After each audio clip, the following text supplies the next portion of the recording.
नमस्कार मित्रों, चंद्रकांत भट्ट अमेरिका से। इतिहास एक ऐसी चीज़ है जहाँ उनके पन्ने पर बलिदान भी लिखे हैं, भ्रष्टाचार भी लिखा है, ईमानदारी भी लिखे है, गद्दारी भी लिखी है। और उसमें से जो अच्छा है वो हम एक्सेप्ट करते हैं, जो बुरा है निकाल देते हैं, उनसे सीखते हैं। आज देश में जिस प्रकार की राजनीति, जिस प्रकार के नेता, जिस प्रकार के लोग सत्ता में आए हैं, जिनको अपनी महत्वाकांक्षा, अहंकार,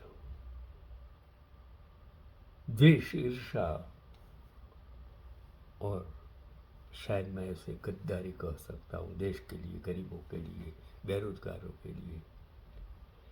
क्या आपने कभी उस व्यक्ति के बारे में सुना है जिसने आज़ादी के तुरंत बाद भारत की सेना को संभाला और देश के सबसे कठिन दौर में रक्षा मंत्रालय की कमान संभाली और विभाजन की आग में झुलस रहे करोड़ों लोगों की सुरक्षा सुनिश्चित करने के लिए रात दिन काम किया? आज़ादी मिली तब न तो सैन्य था हमारे पास, 562 राजा था, न तो कुछ व्यवस्था थी। देश आज़ाद तो हुआ, राजाओं को, रजवाड़ों को इकट्ठा करना था, एडमिनिस्ट्रेशन बनाना था, बंधारण बनाना था। और आज वो सत्ता में बैठकर कहते हैं कि नेहरू ने, गांधी ने, सरदार ने गलत किया, सरदार को प्राइम मिनिस्टर नहीं बनने दिया, अगर बनने दिया होता तो आज हालत क्या। अरे भाई, आज आप सत्ता में ही नहीं हो सकते अगर लोकशाही नहीं होती, अगर आज़ादी नहीं मिलती। अब गलत बातें युवाओं के दिमाग में सोशल मीडिया द्वारा क्यों डालते हो? क्यों कैंसर, आप क्यों जहर डालते हो? तो क्या आप जानते हैं कि अगर उस समय उनका नेतृत्व कमज़ोर पड़ जाता तो शायद आज भारत का नक्शा बिल्कुल अलग दिखाई देता। यह कहानी भारत के पहले रक्षा मंत्री सरदार बलदेव सिंह की। देखिए, आपको कुछ पता भी नहीं है कि रक्षा मंत्री कौन थे। हम बात करते हैं सरदार की, गृह मंत्री की, लेकिन रक्षा मंत्री की बात नहीं करते। एक ऐसे नेता की जिन्हें इतिहास की किताबों में इतनी जगह नहीं मिली जितने उनके योगदान के सामने मिलनी चाहिए थी, और हमको पढ़ना चाहिए थे, हमको पढ़ाया जाना चाहिए था। आज ओल्ड इज गोल्ड फिल्म्स आपको लेकर चल रहा है कि इतिहास के पन्नों में जहाँ एक उद्योगपति का बेटा देश की रुख सुरक्षा का सबसे बड़ा प्रहरी बन गया, एक साधारण गांव से शुरू हुआ असाधारण सफ़र 11 जुलाई 1902 को पंजाब के तत्कालीन रूपनगर जिले के डूमना गांव में एक जाट सिख परिवार में एक बालक ने जन्म लिया और उसका नाम रखा गया था बलदेव सिंह। उनके पिता सर इंद्रजीत सिंह पंजाब के प्रतिष्ठित उद्योगपतियों में गिने जाते थे। परिवार आर्थिक रूप से संपन्न था, लेकिन बलदेव सिंह को कभी विलासिता की जिंदगी नहीं पाई। बचपन से ही उनमें अनुशासन, नेतृत्व और समाज के लिए कुछ करने की भावना दिखाई देती थी। प्रारंभिक शिक्षा गांव में हुई, फिर वे अमृतसर के प्रसिद्ध खालसा कॉलेज पहुंचे। पढ़ाई पूरी करने के बाद उन्होंने अपने पिता के स्टील उद्योग में काम करना शुरू किया। कुछ ही वर्षों से वे कंपनी के निर्देशक बन गए, लेकिन शायद नियति ने उन्हें उनके लिए केवल उद्योग ही नहीं बल्कि इतिहास लिखने की जिम्मेदारी तय कर रखी थी। उन्हें अंदाजा भी नहीं था कि आने वाले वर्षों में भारत के सबसे संवेदनशील राजनीतिक निर्णयों के बीच खड़े होंगे। जब उद्योगपति राजनीति में उतरा और पूरी सिख कौम की आवाज़ बन गया, 1937 के चुनाव भारतीय राजनीति के लिए बेहद महत्वपूर्ण थे। भारत सरकार अधिनियम 1935 के तहत पहली बार प्रांतीय चुनाव हुए। इस चुनाव में बलदेव सिंह ने पंथिक पार्टी के उम्मीदवार के रूप में पंजाब विधानसभा का चुनाव जीता। उसी टाइम भी इलेक्शन होता था अंग्रेजों के जमाने, और वो भी फेयर एंड लवली होता था। जो आज नहीं होता है। आज तो इलेक्शन कमिश्नर और कमीशन सब बिक गया, जुडिशरी बिक गई है, मीडिया बिक गया है, ईडी सीबीआई सब बिक गया है। और जब ईवीएम बिक जाएगा तो लोकशाही में कोई भी पक्ष इलेक्शन जीत नहीं पाएगा और लोकशाही एक जहर, कैंसर बन जाएगा भारत के लिए। यही मैं आपको आगाह करता हूँ। युवाओं को आज जो जंतर मंतर प्रदर्शन कर रहे एक इंसान, साइंटिस्ट, 3D पिन जिनकी वजह से बनी थी, उनको सपोर्ट कीजिए, देश बचाइए। अगर आज देश नहीं बचाएंगे, एक इंसान को नहीं बचाएंगे, तो याद रखना आने वाला इतिहास आपके लिए कलंकित होगा। यही अभी शुरू होता है। एक बलदेव सिंह के राजनीतिक जीवन तेजी से आगे बढ़ गया। वहीं से वे जल्द ही मास्टर तारा सिंह और शिरोमणि अकाली दल के प्रमुख नेताओं के सबसे भरोसेमंद सहयोग में शामिल हो गए। और उस दौर में पंजाब केवल एक ही राज्य नहीं था, बल्कि पूरे भारतीय उपमहाद्वीप की राजनीति का केंद्र था। यहाँ हिंदू, मुस्लिम और सिख समुदायों के बीच राजनीतिक संतुलन बनाए रखना किसी भी नेता के लिए आसान नहीं था। बलदेव सिंह ने यही कठिन जिम्मेदारी अपने कंधों पर उठाई। धीरे धीरे वे केवल पंजाब के नेता नहीं रहे, बल्कि पूरे देश में सिख समुदाय के सबसे प्रभावशाली राजनीतिक प्रतिनिधि बन गए। 1942 जब ब्रिटिश सरकार के भारत का भविष्य तय करने की कोशिश की, द्वितीय विश्व युद्ध चल रहा था। ब्रिटेन चाहता था कि भारत उसके साथ युद्ध में पूरा सहयोग करे। बदले में उसने भारत को सीमित स्वशासन देने का प्रस्ताव रखा। इसी उद्देश्य से सर स्टैफोर्ड क्रिप्स भारत भेजे गए। इसे इतिहास में क्रिप्स मिशन कहा जाता है। कांग्रेस, मुस्लिम लीग और अन्य प्रमुख समूहों के साथ बातचीत के लिए सिख समुदाय की ओर से जिस व्यक्ति को चुना गया वह थे सरदार बलदेव सिंह। यह कोई छोटी उपलब्धि नहीं थी। उस समय पूरे देश में लाखों सिख थे, लेकिन उनकी राजनीतिक आवाज़ बनने के लिए जिस व्यक्ति पर भरोसा किया गया वह थे सरदार बलदेव सिंह।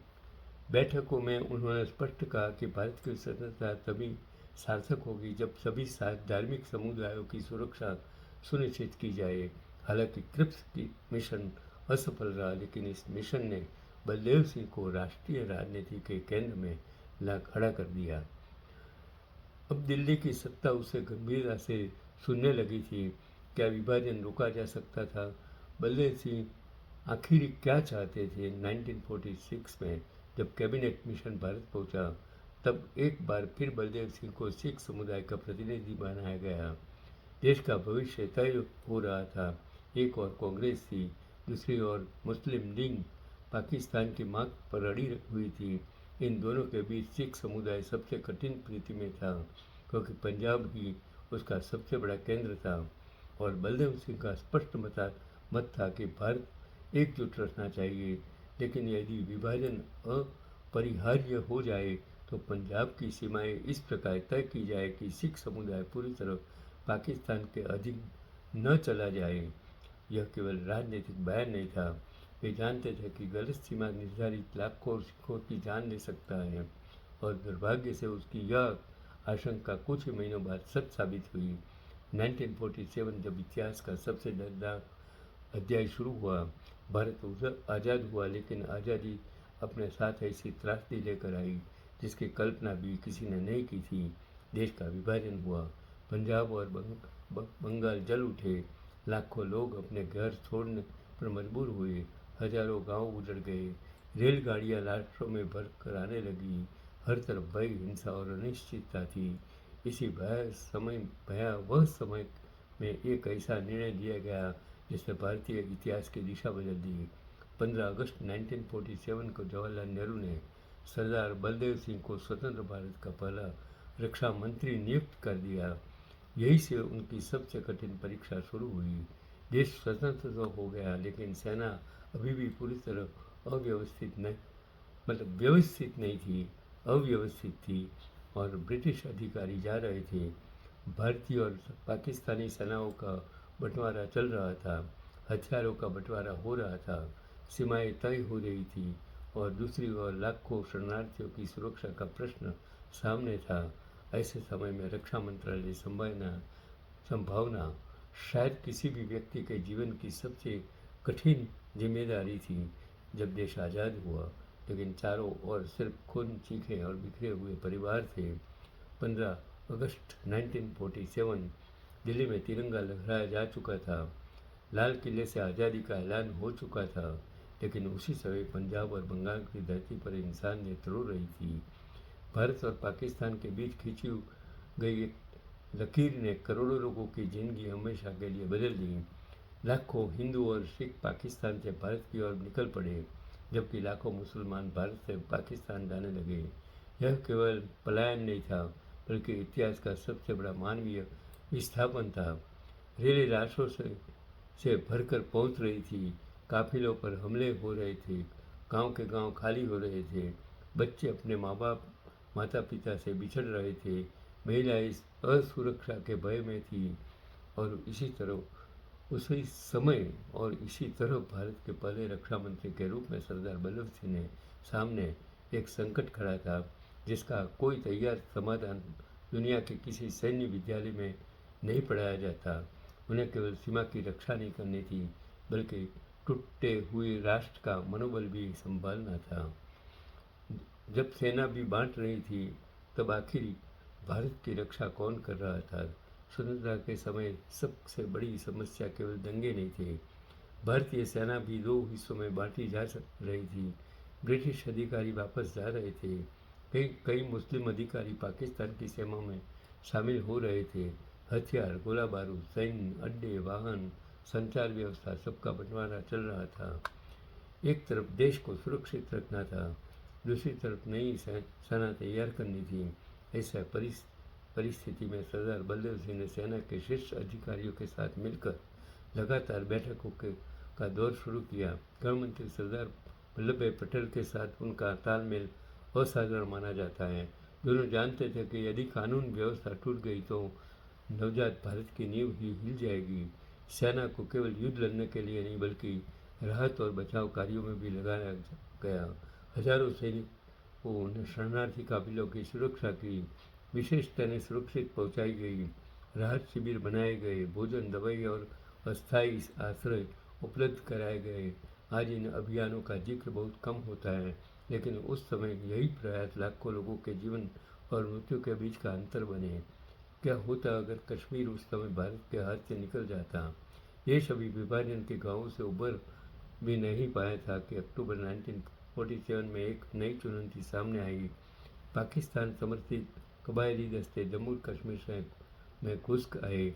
उनका उद्देश्य स्पष्ट था, श्रीनगर पर कब्जा कर पूरे राज्य को पाकिस्तान में मिलाना। स्थिति इतनी गंभीर थी कि कुछ दिनों की देरी पूरे घटनाक्रम को बदल सकती थी। और महाराजा हरि सिंह ने भारत से सहायता मांगी और भारत में विलय के दस्तावेज पर हस्ताक्षर किए। इसके बाद भारतीय सेना को तुरंत श्रीनगर पहुंचाना आवश्यक था। यही से सरदार बलदेव सिंह की भूमिका और भी निर्णायक हो गई। रक्षा मंत्री के रूप में उन्होंने सेना की त्वरित तैनाती, संसाधनों की व्यवस्था और सैन्य नेतृत्व के साथ समन्वय सुनिश्चित किया। भारतीय सैनिकों को वायु मार्ग से श्रीनगर पहुंचाने का निर्णय भारत के सैन्य इतिहास के सबसे महत्वपूर्ण अभियानों में गिना जाता है। युद्ध आसान नहीं था, ऊंचे पहाड़, कड़ाके ठंड, सीमित संसाधन, नई बनी सेना, फिर भी भारतीय सैनिकों ने श्रीनगर की रक्षा की और बड़े भूभाग को वापस अपने नियंत्रण में लिया। यह वही संघर्ष था जिसने आने वाले दशकों के भारतीय पाकिस्तान संबंधों की दिशा तय की। सीज फायर का फैसला, क्या यह मजबूरी थी या रणनीति? 1948 के अंत तक युद्ध लंबा खींच चुका था।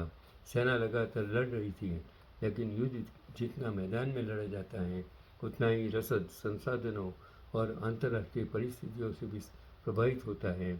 इसी दौरान तत्कालीन सेना प्रमुख जनरल रॉय बूचर ने प्रधानमंत्री जवाहरलाल नेहरू को युद्ध विराम पर विचार करने की सलाह दी। लंबे विचार विमर्श के बाद युद्ध विराम स्वीकार किया गया। इस निर्णय की चर्चा आज भी इतिहासकार और रणनीति विशेषज्ञों के बीच होती है, लेकिन एक बात स्पष्ट है, रक्षा मंत्री के रूप में सरदार बलदेव सिंह हर महत्वपूर्ण सैन्य और राजनीतिक निर्णय का अभिन्न हिस्सा थे। क्या आपने ऑपरेशन पोलो का नाम सुना है? जब देश की नज़र कश्मीर पर थी, उसी तरफ भारत के भीतर एक और चुनौती खड़ी थी। हैदराबाद रियासत निज़ाम भारत में विलय के लिए तैयार नहीं था। यदि हैदराबाद स्वतंत्र रहता तो भारत के बीचों बीच एक अलग राजनीतिक इकाई बन जाती।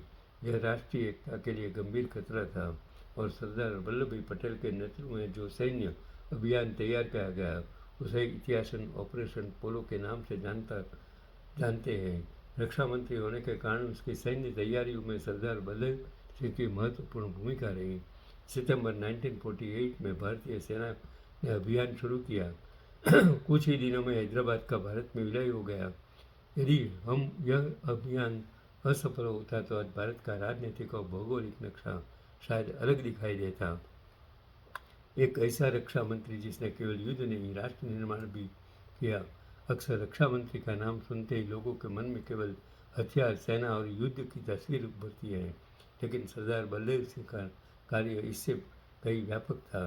इन्हें नई रक्षा व्यवस्था तैयार करनी थी, ब्रिटिश सैन्य ढांचे से भारतीय सैन्य नेतृत्व की ओर संक्रमण कराना था, सीमाओं की सुरक्षा सुनिश्चित करनी थी, राज्यों के एकीकरण में सहयोग देना था, देश के भीतर शांति बनाए रखने में सेना की भूमिका तय करनी थी। उन्होंने ऐसे समय में रक्षा मंत्रालय की नींव रखी जब भारत के पास अनुभव में अधिक चुनौतियाँ थी। आज भारतीय सशस्त्र बल जिस संस्थागत मजबूत के साथ दुनिया में सम्मान पाते हैं, उसकी शुरुआती प्रशासनिक संरचना तैयार करने वालों में सरदार वल्लभ सिंह का नाम भी शामिल है। 1952 के बाद राजनीति बदली, लेकिन उनका सम्मान कम नहीं हुआ। पहले आम चुनावों के बाद उन्होंने रक्षा मंत्रालय छोड़ दिया। हालांकि ये संसद के लिए चुने गए और भारतीय राजनीति में सक्रिय रहे। सिख समुदाय के प्रमुख प्रतिनिधि के रूप में उनका सम्मान अकाली दल और कांग्रेस दोनों राजनीतिक धाराओं में बना रहा। वे सत्ता से अधिक राष्ट्रहित और समुदाय के प्रश्नों पर अपनी स्पष्ट राय रखने के लिए जाने जाते थे। 21 जून 1961 को लंबी बीमारी के बाद दिल्ली में उनका निधन हो गया।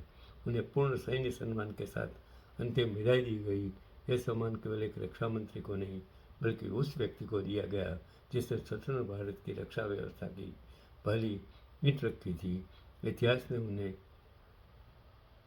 आज भी लोगों के मन में प्रश्न है कि क्या शायद इसलिए लोगों ने स्वयं भी कभी प्रसिद्धि की तलाश नहीं की। उन्होंने भाषण से अधिक काम किया, उन्होंने प्रचार से अधिक जिम्मेदारी निभाई, उन्होंने सत्ता से अधिक राष्ट्र को प्राथमिकता दी।